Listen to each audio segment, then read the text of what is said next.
He claims he was rowing for hours, in the middle of nowhere, miles away from Lynette, and searching for the coast. That's his version of events. It's the account he gave to detectives to his acquaintances, and the same one his defense has defended tooth and nail in the court of public opinion. However, that night a system on board the yacht was recording everything. What those logs reveal is the big question no one has wanted to answer yet. A quick aside before we get into the details. Everything we'll mention here is part of an ongoing criminal investigation. Brian Hooker has not been charged, and he maintains his innocence. To understand why the navigation system data is so vital, we first need to meticulously break down Brian's version, without leaving anything out, and with as much rigor as possible. Because this mystery only makes sense if we know exactly what he says happened. Brian Hooker is 58 years old. He and his wife, Lynette Hooker, 55, had been married for nearly a quarter of a century, a whole lifetime together. They came from Onstead, Michigan, a small town in the southern part of the state, about 72 miles southwest of Detroit. In 2020, they sold their property in Kentwood, and made the kind of decision many people talk about but almost no one actually carries out. They left it all behind. They bought a sailboat off the coast of Rockport, Texas, and named it the Soulmate. They got it ready, and in March of 2023, they set sail from the port of Kima, Texas, out into the open waters of the Gulf of Mexico. They documented their entire journey on social media, on Facebook and YouTube, under the name The Sailing Hookers.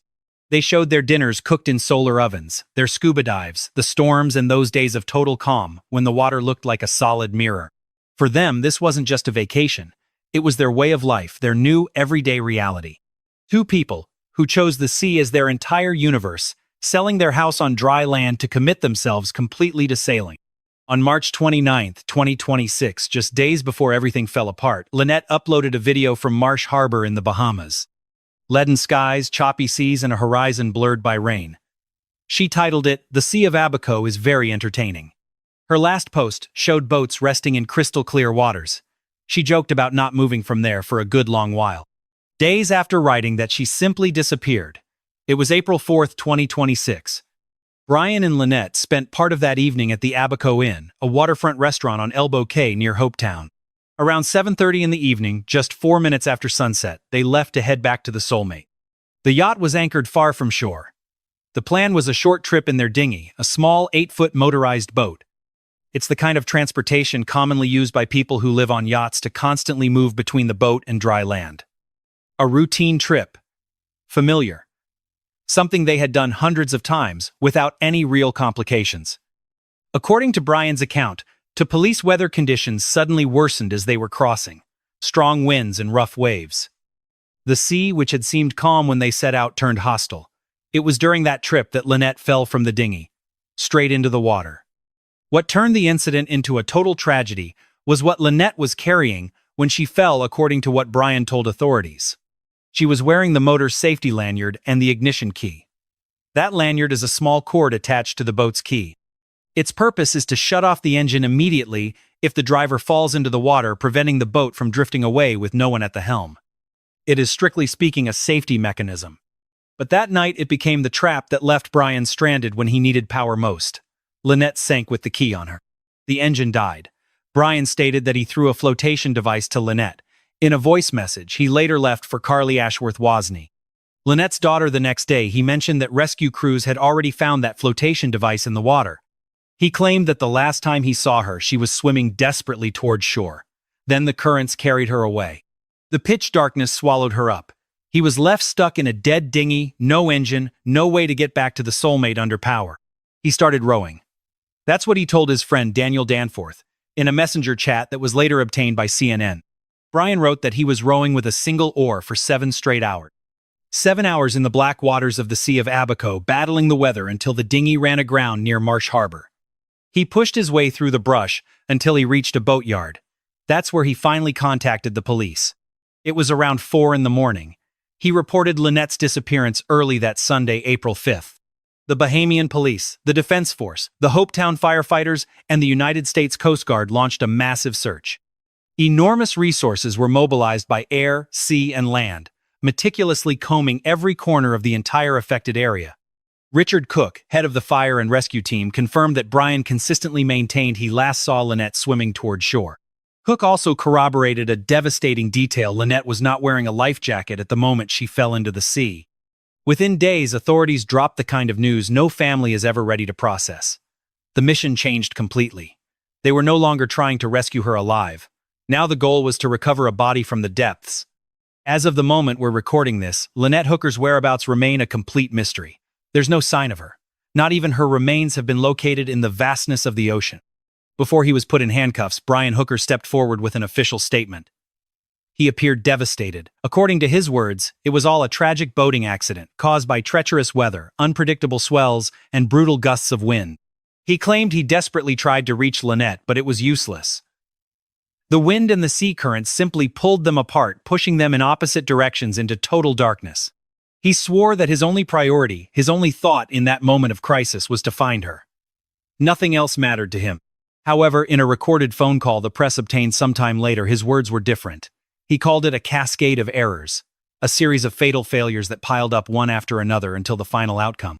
He said Lynette basically bounced off the edge of the inflatable boat, and then, in the blink of an eye, he lost sight of her in the gloom of the sea. That's his version. That's how he told it, with no filters or judgment from us. But I'll ask you one thing: memorize every detail of that account, because every doubt that arises from here on is a key piece of this puzzle.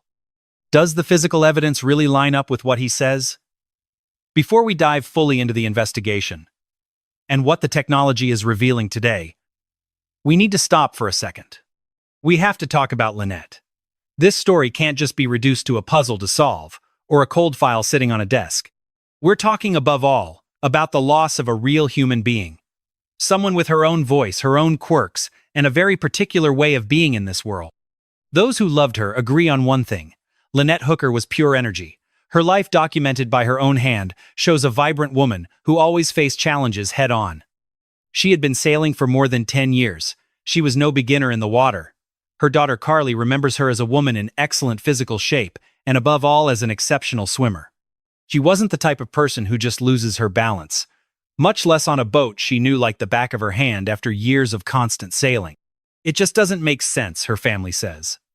My mom is strong, she's healthy. She knows perfectly well how to handle herself in the water.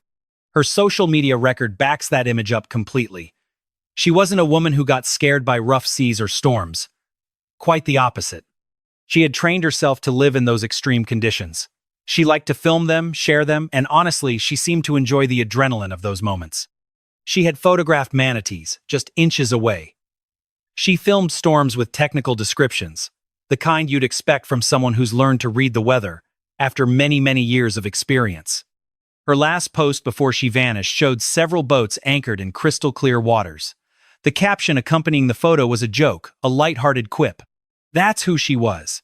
Someone who felt so at peace with her lifestyle that she could publicly joke about it even right before the end. She wasn't wearing a life jacket when she fell into the water. Brian wasn't wearing one either. A detail that in hindsight is unsettling. According to his account, experienced sailors often skip that rule on short trips. It happens all the time, he says. It's a common habit among those who feel safe. But that also implies something terrible. That night, anyone who ended up in the water had no margin for error. It was the difference between life and death with no safety net. After Brian's arrest, Lynette's mother Darlene Hamlet broke her silence in an interview for a well-known podcast. Darlene described a volatile relationship. She said they went from total happiness to absolute chaos. And when the bad times came, they were really dark. She also recalled that her family practically grew up on the water. Lynette was around lakes and boats her entire life. Swimming and sailing were part of her basic instinct. There were very difficult episodes. She had left him on several occasions, but she always ended up going back even after suffering physical harm. That's why the idea that someone with that kind of history simply slipped off a boat just over 8 feet long and drowned doesn't quite add up. That she disappeared before anyone could help her is something that haunts the people who really knew her. Carly Ellsworth has not stayed silent. From the beginning, she has sought out microphones at the world's biggest news networks, so the case won't be forgotten. In every interview, she has kept her account of why she doesn't believe her mother's disappearance was a simple accident firm and consistent. She has been measured, but relentless in her search for justice, and what she has said from day one hasn't changed by a single inch. The engine key. Carly keeps coming back to this point again and again. For her, this specific detail is the inconsistency that changes everything. She said it clearly on camera. Her mother never drove that dinghy. That was always Brian's job. Always. And here's where the story breaks down. The importance of this statement is huge, and it's easy to overlook if you're in a hurry to close the case. Let's pause here. Brian's alibi depends entirely on the idea that Lynette had the ignition key when she went overboard. According to him, that key caused the engine to shut off. That's why Brian was left without power, stranded in the darkness. That key is the structural reason he offers for why he couldn't return to the main boat, the Soulmate, under engine power. He spent 7 hours adrift in that little dinghy. But Carly keeps questioning the premise itself. Why would Lynette have that key in the first place?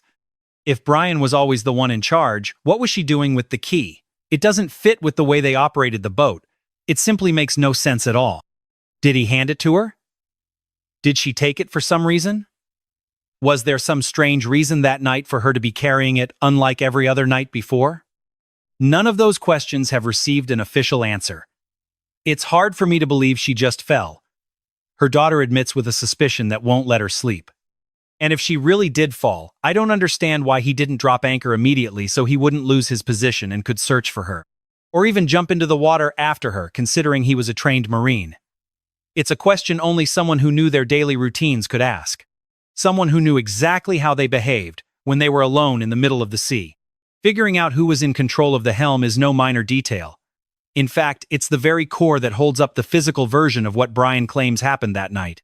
That point is the foundation of his account, but Carly has her doubts. She's not sure Lynette even had the key. And there's something else: the direction Brian chose to row in. Right after Lynette went into the water, Brian moved away from her. He rowed toward the coast, heading straight for Marsh Harbor. He was heading to the island next door, putting distance between himself and the place where, by his own words, he'd last seen his wife swimming. Carly was devastating in her interview with CNN. Why not drop anchor and search for her? What was the point of rowing in the opposite direction? She's clear about it. If her partner fell into the sea, she would jump in after him. She simply can't wrap her head around the decision to row away. Then there's that Sunday afternoon call that left a bad taste in her mouth. Brian contacted her around 8 or 8:30 at night. He blurted out that Lynette had disappeared. In every interview, Carly insists on the same thing. His tone was unsettlingly pragmatic, almost indifferent. It wasn't the voice of a man falling apart. He didn't sound like someone who just spent 7 hours in the darkness of the ocean begging for his wife's life. He told her like he was mentioning some unimportant detail, said they'd come see her soon, and just like that, he abruptly hung up the phone. "How is it that you just lose my mom?" she questioned on camera for CNN. And then came that voicemail about the life jacket. After the call, he left a recorded message. He told Carly that rescue crews had found the flotation device he swore he'd thrown to Lynette. "Hey honey, I just got a call from the search and rescue team in town. They found the flotation device I threw to your mom when she fell overboard. But they still haven't found her. But yeah, now they can focus on a smaller area and they're still out there searching. I just wanted to let you know. I love you. We'll talk later. Bye." The audio went public and the reaction was unanimous. Everyone who heard it got the same chill Carly did. He was in control. Too calm. It was not by any stretch the voice of someone falling apart inside. Carly has not hidden the history of domestic violence. She has laid it out with a bluntness that leaves no room for doubt or vague interpretations. She said it flat out on Fox News and CNN. Brian used to choke Lynette. He had even threatened to throw her overboard. The fact that Lynette vanished precisely by going over the side of the boat doesn't seem like a simple narrative coincidence. She recalled the times he'd left her without air and promised to throw her into the water. Carly drew the connection in a direct, cutting way. The way her mother was lost at sea fits piece by piece with the exact threat her stepfather had allegedly made. As was to be expected, Brian Hooker denies every one of Carly's accusations. His attorney made that very clear from the first public statement. Still, Carly has stuck to her story on every platform she can, showing her face and without changing a single word of her account. Darlene Hamlet, Lynette's mother, backs the same story. And there's evidence: a 2015 police report in Kentwood, Michigan, documents a violent altercation between them. That time, Lynette ended up arrested and spent the night in a cell. Brian told the officers she had hit him in the face several times. She, for her part, claimed he struck her on the forehead. A restraining order was requested, but the prosecutor's office denied it because it couldn't determine who threw the first punch.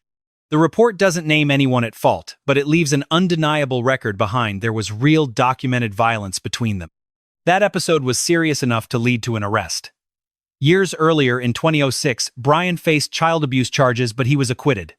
He was declared not guilty, and that verdict is final. But Carly remains firm with the media. Under no circumstances does she believe this was an accident. She refuses to accept that her mother's disappearance was simply a matter of chance or bad luck. "I feel like this was probably planned," she confessed. "It doesn't look at all like it was just a random accident." She said it slowly.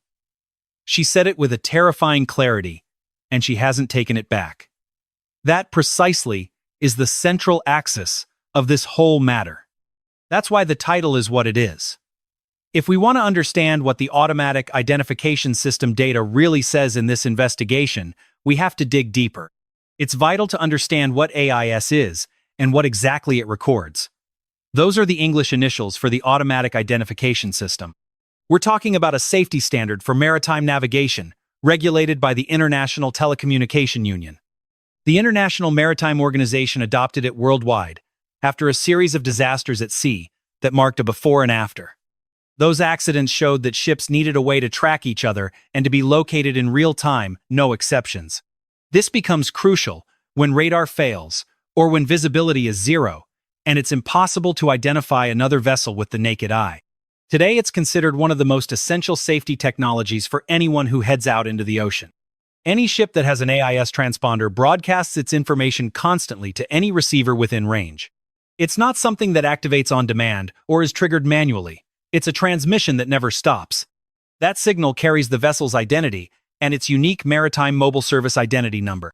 Also included are the name, the type of vessel, and its exact GPS location, with latitude and longitude coordinates of absolute precision.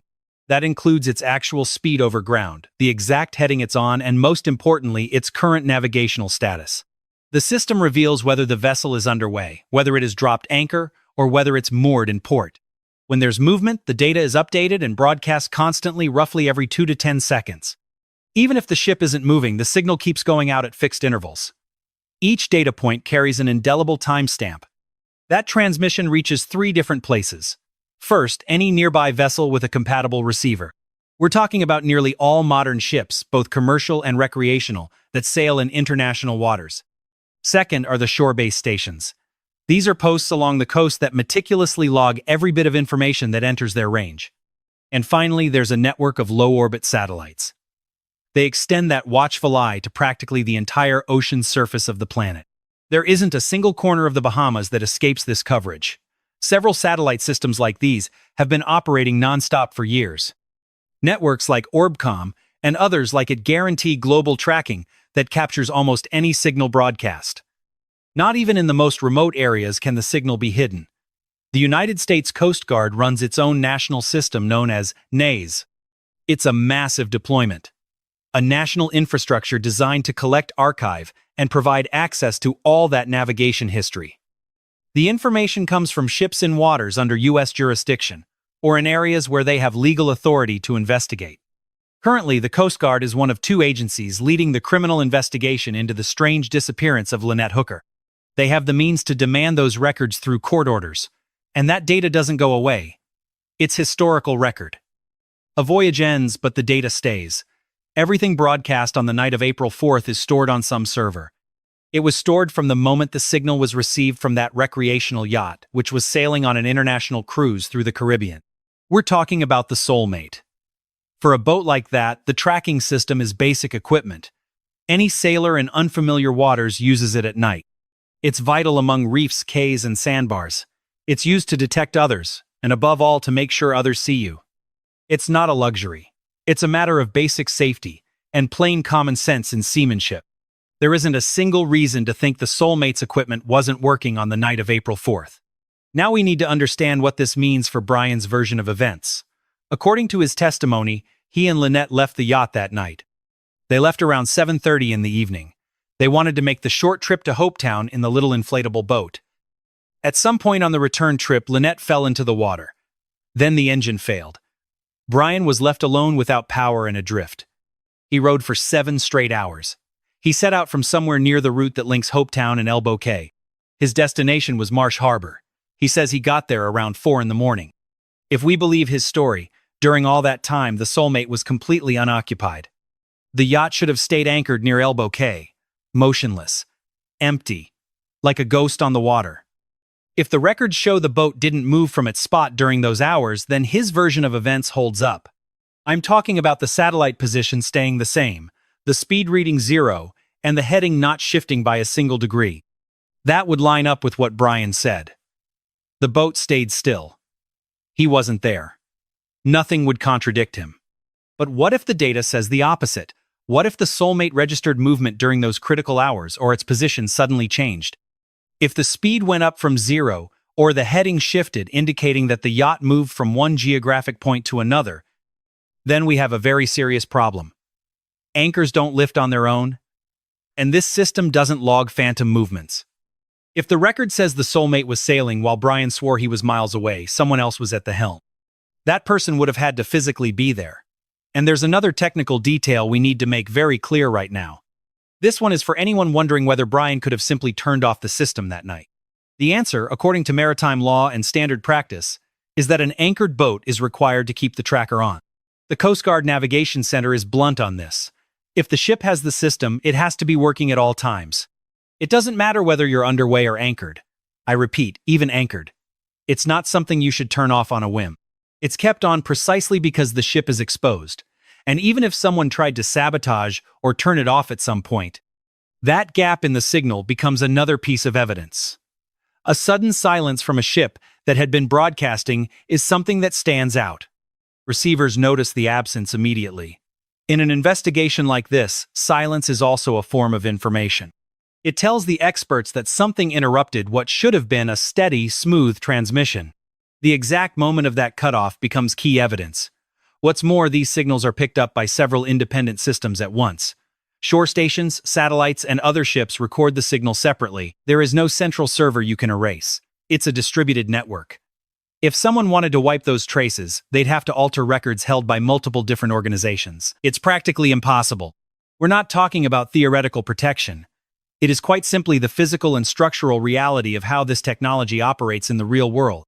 Everything broadcast on that April 4th was captured, processed, and stored. It was saved in multiple locations. Locations that have no connection to each other. Much less to the people at the center of this story. Carly Alpert put the topic on the table. She did so on Fox and Friends, and also on the Crime Stories podcast with Nancy Grace. She pointed directly at the Soulmate's AIS tracking system. For her, it's a key piece, maybe the most important one of the entire investigation. She publicly stated that the records don't lie, the yacht was in motion at exactly the time Brian swore he was in the dinghy. Let's be clear about what we know and what we don't. So far, the authorities have not officially confirmed that information. Neither the Royal Bahamas Police Force nor the United States Coast Guard has said a word about the Soulmate's records. Absolute silence. The only tangible thing is Carly's statement. She said it on camera, putting her name and reputation on the line on national media outlets. That's where things stand. It's her report. There's no official confirmation true, but calling it a rumor would be a mistake. According to what my grandmother tells me, the relationship had turned into a hell of fights and alcohol in recent times. First, I don't understand how she got hold of the key. Brian is always at the wheel. He's the one with control over everything. That my mother had it makes no sense at all.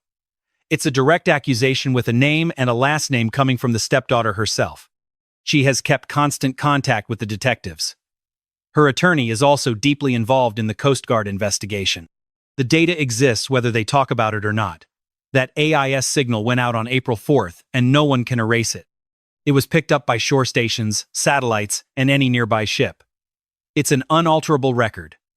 A digital trail that can't be wiped away. You can't change the past.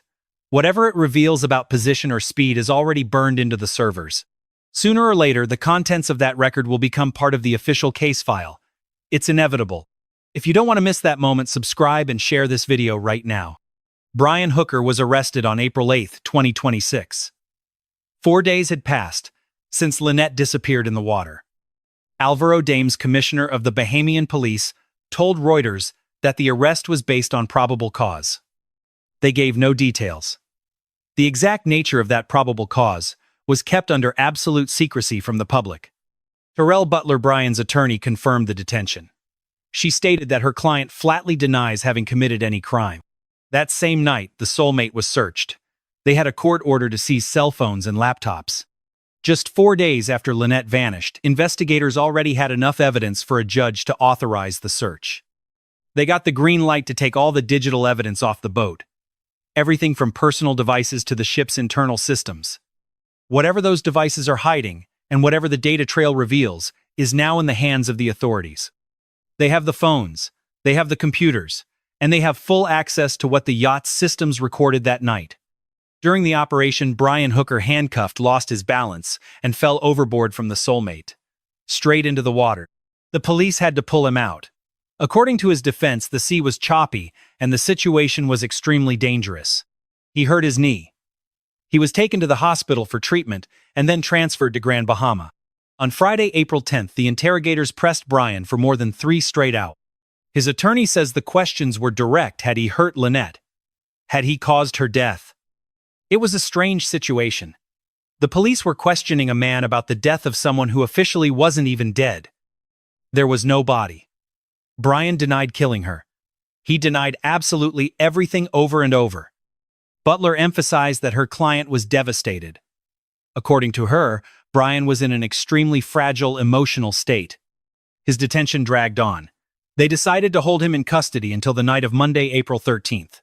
Under Bahamian law, they had until 7:20 in the evening to file charges or release him. The clock was ticking. The Bahamian prosecutor's office went through the file in depth that same night of April 13th, 2026. As we're recording this just yesterday, Bryan Hooker walked out of the Central Police Station in Grand Bahama. No charges. His attorney told the press that authorities simply didn't have a single piece of evidence against him. Shanta Knowles, the commissioner, confirmed that the decision was consulted on and agreed upon with the prosecutor's team. But she was very clear about one thing: Bryan Hooker is still a suspect.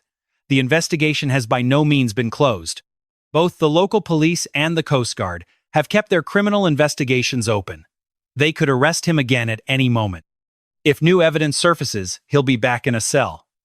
None of this means he's innocent. He has not been cleared. It's barely a step in an active investigation, not the end. He left without saying a word to the press. His attorney described him as someone deeply affected, a person who needs time to process this ordeal. He spent 6 days behind bars. The investigation didn't stop when he walked out the door. Lynette is still missing. The forensic analysis of the seized equipment continues, as does the question of what the Soulmate system recorded. What happened on the night of April 4th has not been resolved, and nothing at the police station changes that fact. Randy Kessler appeared on the Nancy Grace podcast to break down the Lynette Hooker case. His credentials are impeccable. He's a trial attorney in Atlanta and a professor at Emory. He even chaired the family law section of the National Bar. He has spent his entire professional career on the defense side of court proceedings. When Kessler analyzes the impact of a piece of evidence, he isn't tossing theories out from a distance. He speaks from the epicenter of that experience. On the podcast, the discussion focused on the AIS tracking system, the possibility that the yacht moved while Bryan claimed to be in a dinghy miles away. Kessler dropped a blunt line: "That scares me as a defense attorney," and he went much further. He explained that if the technology places Bryan on the boat while he swears he was in the dinghy, the odds of conviction skyrocket. It's not a detail. It's a fatal blow to the defense. A courtroom expert analyzing a piece of technological evidence before formal charges even exist. He used the word terrifying. Think about that. Defense attorneys are trained to find arguments where there aren't any. Their craft is manufacturing doubt out of contradictions, vague testimony, and fading memories. They know how to handle a contradictory witness. They know how to tear apart the credibility of whoever takes the stand. They hunt for mental blanks and inconsistencies, those spots where a story breaks down under pressure. That is the foundation on which the right to a defense is built. However, there's something they can't dismantle as easily: a data record. A position log with timestamps broadcast by a transponder has no connection to anyone's honesty. It has no hidden motives. It doesn't get nervous or confused about what year things happened. It doesn't have a background to hide from the jury. It doesn't carry a complicated history with either of the parties. It just recorded what happened and sent it to receivers that stored it. That information is now sitting on servers intact exactly as the original signal went out. If the Soulmate's record shows movement during the 7 hours Brian says he was rowing, the situation is critical. If the position and speed contradict his version, it's not a problem of lies, it's a problem of physics. You can't be adrift and at the same time be steering a yacht on a set course. The data either shows the boat moved or it doesn't. It's binary. If there was movement, there's no argument that holds up, unless you say the system itself failed. That would mean questioning the integrity of a global maritime safety system logged independently. It's not a comfortable place from which to try to build a solid defense. It is, in Randy Kessler's words, a terrifying place. There's another layer to his reaction. Kessler wasn't responding to mere accusations or gossip. He didn't care about the history of violence or who had the keys to the house. His reaction was technical, a response to the idea of the ship's transponder shouting out the truth. That night, the most unsettling thing about that scenario for a defense was its passive nature. The AIS system wasn't planted there by prosecutors to catch anyone. A detective didn't switch it on looking for evidence. It worked because it's always on. It recorded data because that's its only reason for existing. It captured everything automatically, without anyone asking it to, and without anyone noticing it was happening. It documents every voyage. That kind of evidence doesn't smell like a setup. It carries the weight of indifferent documentation. That is what Kessler meant when he confessed his fear. The data is already with the detectives. What it reveals is still a secret, but the investigation is more alive than ever. The forensic work isn't stopping. The records from the night of April 4th have been a key piece from day one when the Coast Guard opened its criminal investigation. The final answer will come when charges are filed, when the weight of the evidence accumulated by investigators is finally felt in court. Every second of that night tells a story. Lynette Hooker has been missing for 10 days at the time of this recording. Nothing. Still, no sign of her. Her body has still not been found. What started as a search is now a recovery mission in the Abaco Islands, under relentless weather conditions. Cutting winds, heavy swells, and the kind of weather that makes these waters treacherous, even when you're not looking for anyone. On April 13, 2026, Brian Hooker was released without charges. He maintains that he is innocent and denies causing Lynette's death. However, the commissioner of the Bahamas Police, Shanta Knowles, was clear. He is still a suspect. The investigation is very much alive. The United States Coast Guard is also keeping a parallel criminal investigation active. Charges are still a real possibility. They could arrest him again. The language prosecutors used when recommending his release was very specific, pending the outcome of further investigations. That word pending carries enormous weight in this context. It does not mean by any means that the case lacks merit or evidence. It's simply the recognition that the investigation has not ended. There's still a lot left to gather, analyze, and evaluate in detail. Before making a decision with full certainty, every corner has to be checked. The yacht Soulmate was searched and phones and computers were seized. Those devices hold the digital trail of everything that was said, searched for, or consulted in the critical hours of Lynette's disappearance. The forensic analysis of phones and computers in a case of this magnitude is not quick. It can take weeks or even months to complete. But investigators are not sitting around waiting only for the navigation data. They are piecing the puzzle together from several fronts at the same time. We're talking about digital communications, physical evidence found on the boat, the GPS route, and of course the version Brian gave to authorities. Also included are statements from his friends, Carly's account, a 2015 police report, and the expert analyses performed on the vessel. Each of those fragments must be examined, compared, and weighed against all the other elements of the case. The ship's automatic identification system recorded every minute of that night. That information has been in the hands of investigators from the start. Although it has not been officially confirmed what that data shows, the record exists. It's been there from the moment the transponder started broadcasting. Carly Allisworth hasn't stopped asking uncomfortable questions. She has maintained a consistent message in every interview and on every social media post. She is convinced that what happened to her mother was no accident. She has said it straight out by name in a calm and precise way. The mystery of the key, the direction Brian was rowing, the tone of that phone call, and the GPS data, all of it is part of the case file. They're pieces of a reality she is trying to expose. And she isn't alone in this. Darlene Hamlet maintains exactly the same thing. The family is still waiting for Lynette to turn up. They are still waiting to find out what really happened in the water that dark night. They hold out hope that the truth will be established officially and publicly. The ocean doesn't usually give up its secrets so easily. The Sea of Abaco is treacherous. It doesn't forgive. Bad weather conditions have turned the search for Lynette into an almost impossible task. Perhaps the weather played a part in what happened on April 4th. But the data, the digital trail, and the GPS log remain intact. The information on those seized devices does not depend on ocean currents or the passage of time. It doesn't wash away in the rain. It exists exactly as it was created at the time. Right now, experts are dissecting every bit of that information. What they find will determine the next step in this drama. In the end, the truth is hidden in the data. It's in the records no one can change in the servers that recorded every movement of the Soulmate second by second throughout that entire night. When investigators manage to consolidate the evidence and the case formally reaches the courts, the whole landscape is going to change. The weight of what technology recorded will be devastating. Randy Kessler already warned us about the impact he expects this to have. He confessed that it terrifies him. For Lynette, for her daughter, for her mother, and for every person following this case with their heart on their sleeve. They know full well that the trail from that night has not vanished. It's there, stored time-stamped, waiting for its moment to come to light. We'll be here when that happens. We'll keep reporting on every verified update as this investigation moves toward its conclusion. The truth about what happened to Lynette Hooker is about to come out. Data, unlike people, does not forget. Please subscribe if you want to be here when it all comes to light. Share this video with anyone who is following this mystery closely. The more attention this investigation gets, the harder it will be for them to try to close it quietly and without giving any explanations. Lynette deserves answers. Her family does too. Subscribe and stay with us as we continue to follow every new development closely. It's important to remember that Brian Hooker has not been charged with. He was released by the Bahamas police on April 13, 2026. The digital and physical evidence remains under forensic analysis as the community awaits a definitive resolution in this case.